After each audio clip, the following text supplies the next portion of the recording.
Thank you for giving me the last-minute opportunity to give a speech, this talk. This is actually the talk I'm going to give at Swift Summit in San Francisco in a few weeks' time, so you get an early preview of it. It's kind of like a beta version of the talk, but it's a lightning version of it, so I'm going to go a little bit quickly.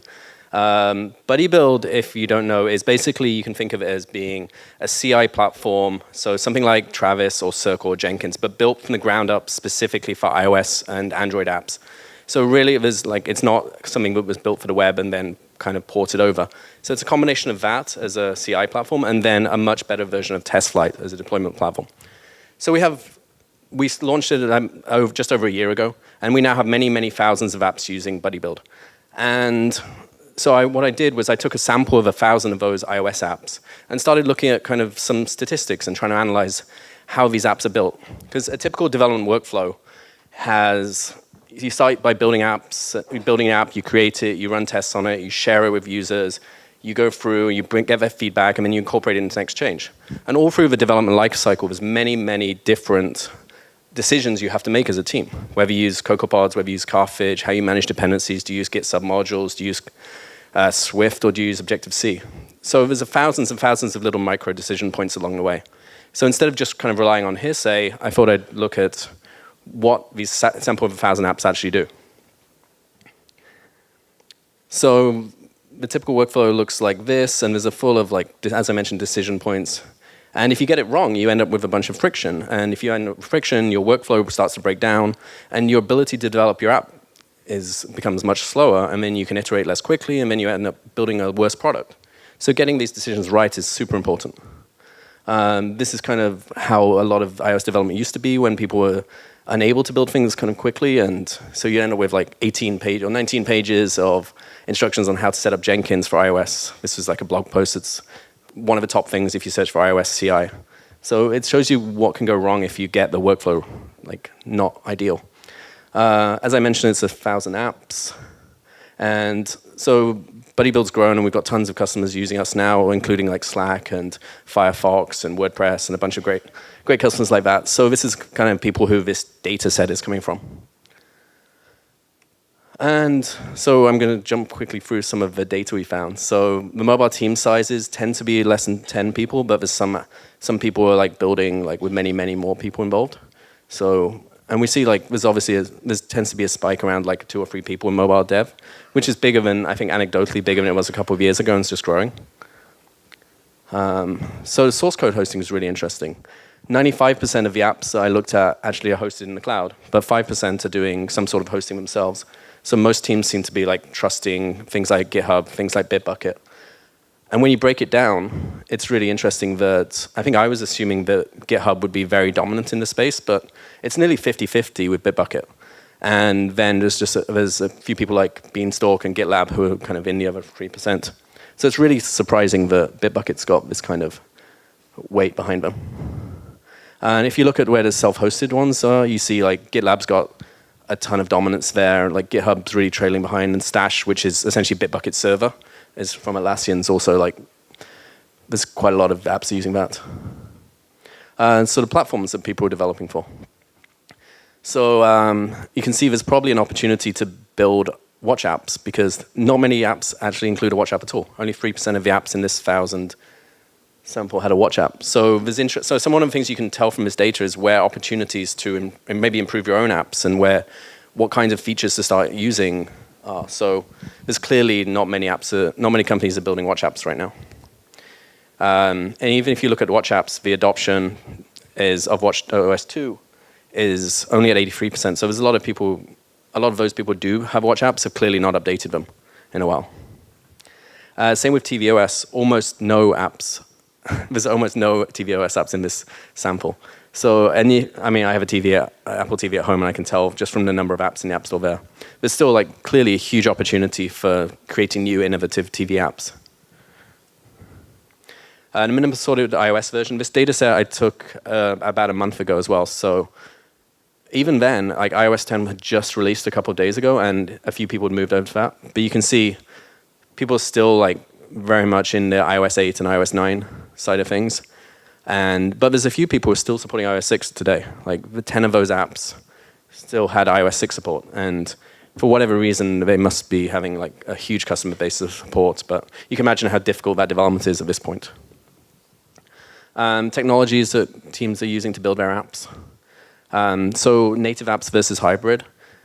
This is roughly in line with what I've heard anecdotally, but actually building native apps, about 9 out of 10 apps are built like that, but there's a good chunk of apps that are built as a hybrid way. And then if you look at how that breaks down for Swift versus Objective-C, I found this a really interesting slide myself, especially for like a group such as yours. 1/5 of apps now we see are like being 100% Swift without any Objective-C in them at all. And the number of apps that don't include any Swift at all is just 1/3 of them. So like 2/3 of apps now have some sort of Swift in them. Like in the wild, they have 2/3. They have some sort of Swift in them, which is really cool to see. If we look at project structure, so Apple made Bitcode default on at some point last year. So the number of people who actually disable Bitcode and don't use Bitcode is only 1% of those apps. So it seems like Bitcode's well on the way to becoming kind of the default way of working, or is pretty much already there for most teams. Number of build configurations I find really interesting, because by default an Xcode project is just release and debug. So you'll get that by default, so that's why there's 2. But you see some teams are using up to like 11 different build configurations, and they're probably doing some kind of crazy configuration stuff there. And it must be like kind of tricky to work on projects like that. Skip past that. Yeah, and the other one is how many apps actually have extensions. Very few apps actually have any kind of extensions like share extensions or today extensions or those sort of keyboard extensions. So there's probably a huge opportunity there for like as you think about building your own apps to actually include extensions, because it seems like a great way of differentiating. And clearly not many apps are actually doing this. Dependency management. So you can see like CocoaPods is obviously massively dominant. Carthage is used by like 7% of these apps. And there's a group of apps that use both, but actually there's 20%, so like 1/5 of apps choose to use neither as dependency management and seem to be managing their own dependencies like manually. The number of pods listed in the pod file, you can tell a lot by the complexity of a project. Typically it's like 10, 20 like CocoaPods in a pod file, but we see in this sample set, there's up to, I think it was maybe 87 or so was the highest number, which is an incredible number of dependencies to have in a project, especially if you're doing a Swift project and each of those is is a dynamic library. CocoaPods versions is ones, so you can see there's a huge number of teams that are still actively using the pre 1.0 releases of CocoaPods. So that's going to become increasingly out of date, and they're going to have increasing troubles. But then there's quite a few teams who are actually already up onto like the 1.1 betas, and since this data set was taken, the 1.1's out in production now. Do teams check in the pods folder is one point that's really interesting for like how they decide to work and collaborate together.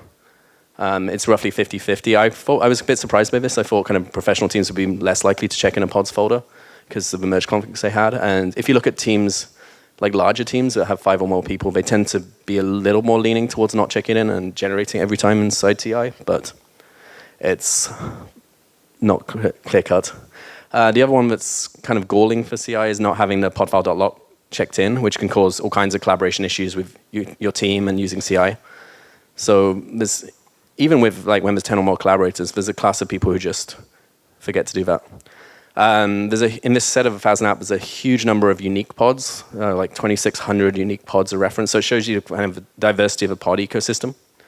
And if you look at the top pods that are used, so pods that are used in more than 15% of these apps, so more than 150 of this sample, you can see it's dominated by things like Google, things like Twitter, but also there's a huge number of open source apps. And you can see the common problems that Apple's platform doesn't solve for you, like networking. Like networking and showing HUDs and JSON parsing that the community's rallied around and built really great solutions for. And if you look at, on the other side though, there aren't many testing pods that are actually used widely across apps. So it shows there's probably room to actually build great open source testing frameworks and testing pods that you can use in an app. And same with customer support. There's very few like tools for customer support that are actually included in most apps. So Intercom is in 4% of these apps, which is a tiny amount of penetration for something that's so important. So there's an opportunity there. Backend as a service was really interesting. There's still 7% of these apps that are actively using Parse. And there's obviously been a trend towards Firebase since Parse announced shutting down. But it's interesting to see. So this one's kind of fun. How many of the projects of these 1,000 apps actually have a test project within them? Which shouldn't be super surprising because Xcode will generate one for you. But 60% of these apps actually have tests, which would make you think that 60% of people are actually running tests. But it turns out when you actually look at how many people are running tests actively on their iOS apps, it's actually a much, much smaller number. So there's lots of room for probably all of us to be writing more tests. The number of tests that teams have is typically like they tend towards like if they actually do run tests in a very low numbers, but there's some teams that you can see like absolutely doubling down on tests and like running nearly 3,000 tests on every single build, which hopefully increases the quality of their apps. Hybrid apps, if you look at hybrid apps, I showed this slide earlier, so 10% of apps are hybrid in some way. So if you look at the technologies they use, 6% of those, of all apps are React Native, which was a little bit surprising to me given how new the technology is. But if you look, so things like Cordoba and Ionic, which were so dominant in the hybrid technologies a couple of years ago, are now like completely fading away to React Native, which is still super new, but it was already being used by far more projects. And you can see, but if you look at the dependencies of React Native, the NPM dependencies they have, there's very few that are used with the same kind of level that CocoaPods are used, the same level of kind of dominance. So there's a lot of room for the React Native community to kind of grow and like come up with a mature set of dependencies. And there's also like opportunities, like it's not like a sandbox, it's not an either-or model as well. So we see a third of the React Native apps actually use CocoaPods as well, which is lower than the population of all apps using CocoaPods, but it shows you there's kind of benefit to actually doing like a hybrid approach. One of the final things I looked at was custom scripting. So in Buddybuild, generally you don't have to write custom scripts, but some users will decide their workflow is special for whatever reason and will actually write some sort of custom script. So only like 15% of people do this. But you can see the kind of things they do. They'll do NPM installs, they'll do something with S3, they'll do some gem install, they'll play with the CF bundle version. But the numbers are quite low. So it shows you that generally most iOS workflows are actually fairly similar. And teams want to work in similar ways. And there's not actually that many teams that do special things. Also the Apple Developer Portal. So Buddybuild will automatically connect to the Apple Developer Portal if you enter your username and password and do things like manage provisioning profiles for you. So if you do that, you never have to hear the word provisioning profile again.